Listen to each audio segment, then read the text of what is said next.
tudi občina Braslovče del projekta Prostofer. V mestni četrti Slavko Šlander pripravili drugo srečanje krajanov. Letošnjo Veronikino nagrado bo izbirala ista žirija kot lani. Zmago v Kidričevem, Celjani bržčas že storili odločilen korak k uvrstitvi v Evropo. Spoštovane gledalke, cenjeni gledalci, lepo pozdravljeni. Občina Braslovče se je pridružila projektu Prostofer. Minuli konec tedna so tako v uporabo predali vozilo, s katerim bodo brezplačno po opravkih prevažali starejše občane, ki sami nimajo avtomobila ali sorodnikov. Prostofer bo začel voziti v sredo. Takole je župan občine Braslovče prevzel električno vozilo, ki ga bodo zdaj uporabljali v okviru projekta Prostofer. To se mi zdi, da je velik korak v smeri neke mobilnosti naših starejših občanov. Namreč brezplačni prevozi za starejše so že kar v nekih občinah praksa. Odločili smo se tudi v občini Braslovče, da to zagotovimo, se pravi do javnih zavodov, lekarn, bolnic, zdravstvenih domov, konec koncev lahko tudi trgovino, dejansko praktično do Celja. Je nekako območje, kar se tiče bolnice, in pa jasno, večina bo pa verjetno relacija temle proti Žalcu, ki je glavni zdravstveni dom. Upokojenci oziroma starostniki občine Braslovče morajo to pravilno razumeti, da to ni zdaj neka taksi služba za upokojence, ki je prišla v občino, zato je potrebna rezervacija prevoza vsaj 3 dni vnaprej. S tem se nekako ognemo teh izkoriščanj in pa damo možnost klicnemu centru, da lahko vrši optimizacijo prevozov. Se pravi, če bi bile 2 osebe potrebno pripeljati v Celje, ena ob 8-9, lahko združimo prevoza in jih peljemo skupaj. Slovesnosti se je udeležilo tudi 12 prostovoljcev šoferjev, ki bodo starejše občane, ki nimajo druge možnosti prevoza in nimajo svojcev, brezplačno vozili do javnih zavodov, tako na Polzeli kot v Žalcu in Celju. Smo zelo zadovoljni, kar se tega tiče. Odziva spet dokazuje, bom rekel, človeška humanitarnost, dobrosrčnost in pa sem neizmerno hvaležen praktično vsakemu posamezniku.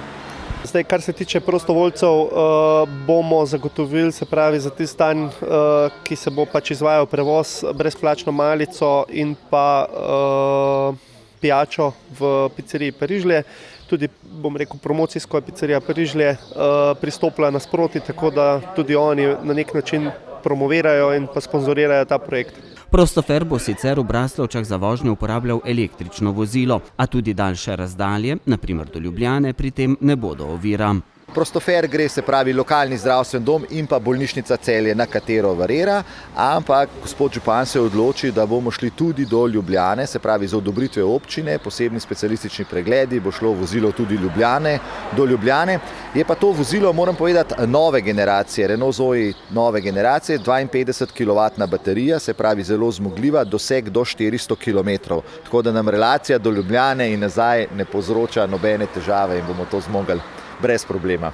Predstavnik organizacije Zlata mreža je po prevzemu vozila s prostovoljnimi šoferji opravil še kratko izobraževanje ter z vsakim izmed njih tudi testno vožnjo.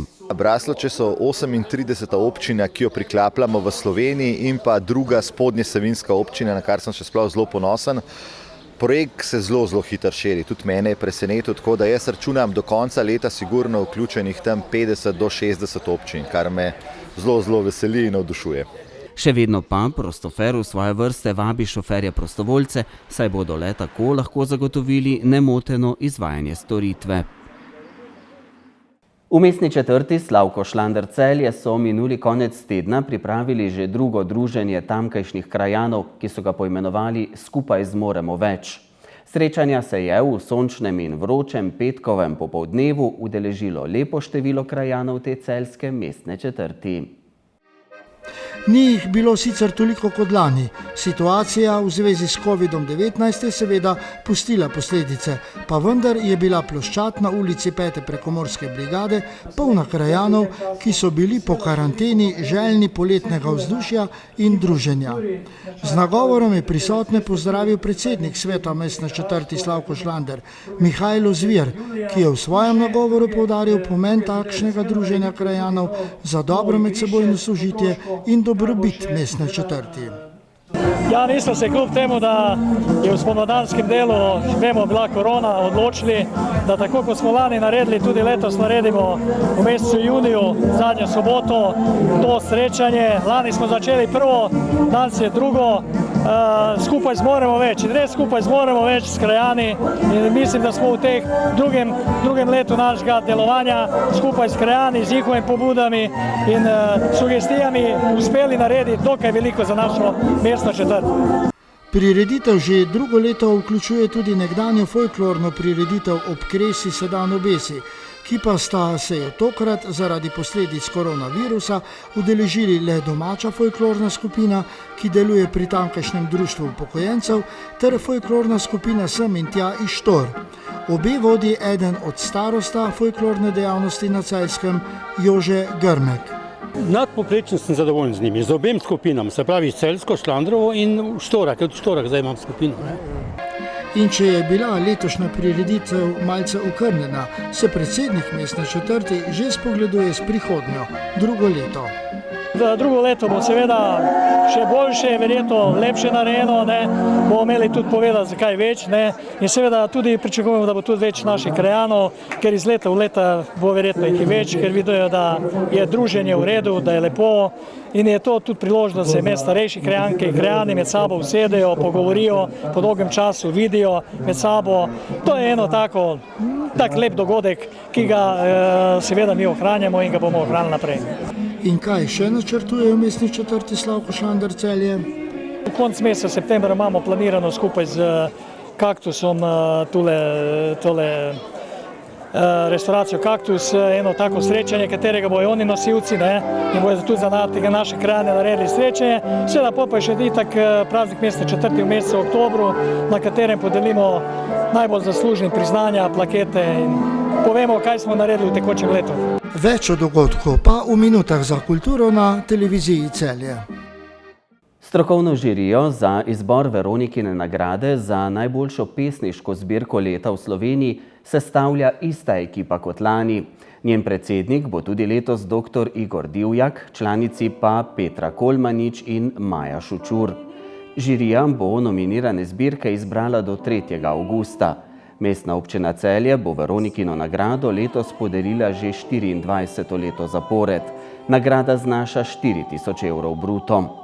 Celjska Fit Media, ki je pobudnik in organizator Veronikine nagrade, bo 25. avgusta podelila še Malo Veroniko za najboljšo pesem med srednjimi šolami, ki sodelujejo na nagradnem natečaju za mlade pesniške talente.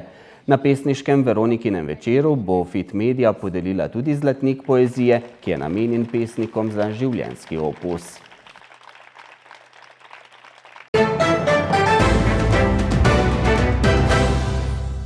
V 30. krogu nogometnega državnega prvenstva so nogometaši Celja z 2:0 slavili na gostovanju pri Aluminiju v Kidričevem in bržčas dosegli odločilno zmago za uvrstitev v evropska tekmovanja. Pred Kidričani imajo 6 krogov pred koncem prvenstva, zdaj že 7 točk prednosti. Celjani so srečanje v Kidričevem odločili že v prvem polčasu, ko je rumeno-modre s pravim evrogolom v vodstvo popeljal kapetan Mitja Lotrič. Končni izid 2:0 je postavil prvi strelec lige Dario Vizinger. Pomembna zmaga, malce nenavadna za naš način igre, da iz standardnih situacij dosegamo gole. Danes je Mitja dosegal vrhunski gol, tudi Dario se je vrnil med strelce, tako da cela vrsta nekih dogodkov, ki me veselijo kot trenerja. Nino in Lan sta se vrnila v pogon in prikazala zelo dober obraz, tako da smo kot ekipa danes bili disciplinirani, mogoče nekaj bolj kot na zadnjih 2 tekmah in rezultat je tu. Zelo dobro smo začeli, bili odločni, čeprav moram reči iskreno, da pred tekmo se mi ni zdelo, da fantje čutijo to svojo moč, ki jo imajo, pa vendar, ko se je tekma začela, so začeli dobivati duele, dobro pas igro smo imeli, tako da cela vrsta nekih dobrih stvari, ki jih mi že dobro delamo, pa si želimo vendar vedno, da smo čim boljši. Aluminij je neugodna ekipa, tukaj so redke ekipe zmagovale, imajo svojo kvaliteto, zato je še toliko bolj pomembno, da smo to pomembno tekmo uspeli zmagati. Mislim, da smo zasluženo pobjedili ovu utakmicu, pogotovo prvo polovreme. Mislim, da smo zasluženo zmagali. Sploh prvi polčas smo odigrali zelo dobro. Bili smo mirni, izkoristili pa smo tudi svoje priložnosti. Vedeli smo, da bo v drugem polčasu težko, vendar na koncu je pomembno, da smo dosegli svoj cilj in da 3 točke gredo z nami v Celje. S takim načinom da pobjedimo i mislim da smo ostvarili ono što smo se zacrtali i 3 boda idu u Celje. Wiesinger je bil svojega 19. gola v sezoni izjemno vesel. Odvalil se mi je kamen od srca. Pomembno mi je bilo zadeti po povratku. Upam, da bo v nadaljevanju lažje. To sta naša dva, bi rekel, najbolj učinkovita igralca, od njih se to nekako pričakuje. Mitja je celo vrsto tekem nas že navadil na to, da dela konkretne stvari.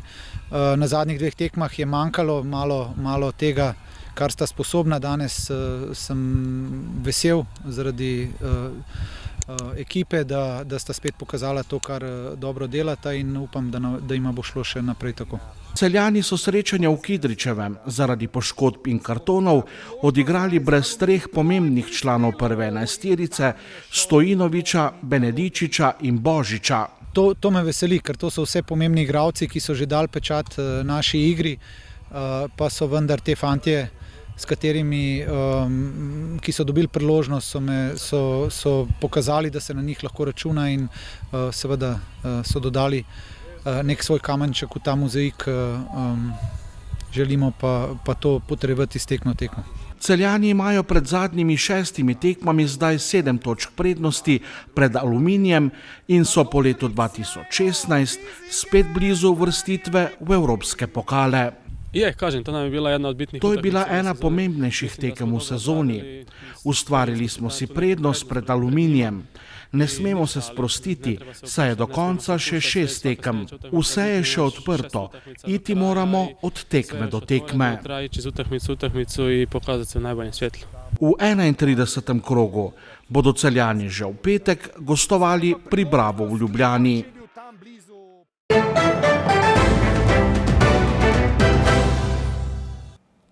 Jutri bo sprva pretežno oblačno, ponekod v notranjosti Slovenije bo občasno še rahlo deževalo. Čez dan se bo jasnilo. Najnižje jutranje temperature bodo od 12 do 19, najvišje dnevne od 24 do 29, na Primorskem do 31 stopinj Celzija.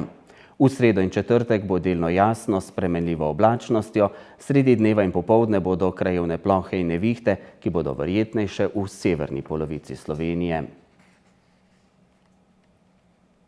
S to vremensko napovedjo pa tudi tokrat zaključujemo dogodke dneva na televiziji Celje.